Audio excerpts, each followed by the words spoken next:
After that ఇది food diet ఏమైనా ఉంటుందా, ఇదే ఫాలో అవ్వాలి వీళ్ళు అని?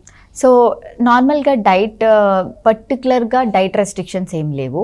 As we said healthy diet. మనం అనుకున్నాం కదా హెయిర్ గ్రోత్కి కావాల్సింది iron, vitamin D, biotin, protein.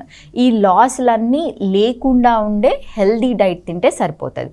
యూజువల్గా మనం అనుకున్నది ఇంకోటి, మోస్ట్ యంగ్స్టర్స్లో lack of sleeplessness, stress and environmental pollution, ఇవన్నీ కూడా కంట్రోల్ చేస్తేనే మనం ఏదర్ ట్రాన్స్ప్లాంటెడ్ హెయిర్ కానీ నేటివ్ హెయిర్ కానీ రెండు హెల్దీగా ఉంచుకోవడానికి. అదొక అంటే ఇది ఓవర్ నైట్ ఈరోజు చేస్తే రేపు పొద్దున కల్లా రిజల్ట్స్ వచ్చేయాలి అన్న ప్రొసీజర్ కాదు ఇది.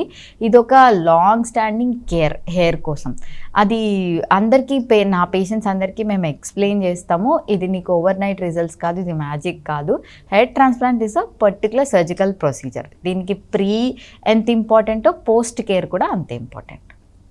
ఆఫ్టర్ సర్జరీ ఎలాంటి ఇరిటేషన్ కానీ ఎలాంటి ఎఫెక్ట్స్ ఉండే ఛాన్సెస్ ఉన్నాయి మ్యామ్? యూజువల్గా పోస్ట్ సర్జరీ అన్ని సర్జరీస్కి ఉన్నట్టే, దో ఈ ప్రొసీజర్ లోకల్ అనస్థీషియాలోనే అయిన ప్రొసీజర్ అయినా కూడా సర్జికల్ రియాక్షన్స్ హీలింగ్కి హెల్ప్ చేసేవి ఉంటాయి. మోస్ట్ కామన్గా స్వెల్లింగ్ రావచ్చు, ఇచ్చింగ్ ఉంటుంది, దాని తర్వాత రెడ్నెస్ ఉండొచ్చు. ఇవన్నీ పోస్ట్ సర్జరీ అయ్యే రియాక్షన్స్ అన్నమాట.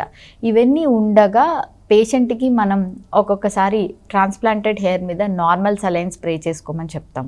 అట్లాంటి కొన్ని జాగ్రత్తలు చెప్తాం. అంటే ఇవన్నీ తగ్గించడం కోసం, స్వెల్లింగ్ తగ్గించడం కోసం, రెడ్నెస్ తగ్గించడం కోసం, ఇచ్చింగ్ మోస్ట్లీ తగ్గించడం కోసం అన్ని గైడెన్స్ ఇస్తాం. దాని ప్రకారం ఫాలో అయితే సరిపోతుంది.